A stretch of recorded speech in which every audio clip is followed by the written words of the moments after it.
Charging તો જોઈએ જ ફોનમાં, બાકી તમને બધાને પણ શું બતાવું મારે વ્લોગમાં, એટલે મેં કીધું ચાર્જિંગ લઈ લઉં પછી જાઉં ત્યાં મેગી ખાવા માટે. તો ફાઇનલી મિત્રો આપણી મેગી આવી ગઈ છે, રેડી થઈ ગઈ છે. આ જો મસ્ત મસ્ત મેગી અને સામે પહાડ. હા દીકરા મેગી ખાવી? હાલો ડેડુ મેગી ખાવાની ઈ જોતો બેઠો.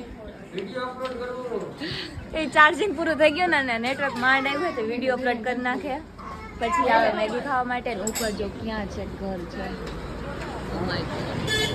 હાલે આપણે મસ્ત મેગી ખાઈ લઈ, ઠરી જશે તો પછી મજા નહીં આવે. તો અત્યારે આપણને એસકે ભાઈના વાઈફ અને એસકે ભાઈ બે મળી ગયા છે. એ લોકો અત્યારે કેદારનાથ ગયા હતા અને અત્યારે આવ્યા છે પાછા, અને અમે જાતા હતા અને એ આવ્યા એટલે ભેગા થઈ ગયા. તો તમને બધાને પણ મળાવી દઉં. જો આ છે એમના ભાઈ. કેમ છો મિત્રો? બસ મજામાં. તમે કયો? અત્યારે કયો કેદારનાથમાં કેવું વેધર છે? બહુ મસ્ત એન્વાયરમેન્ટ છે.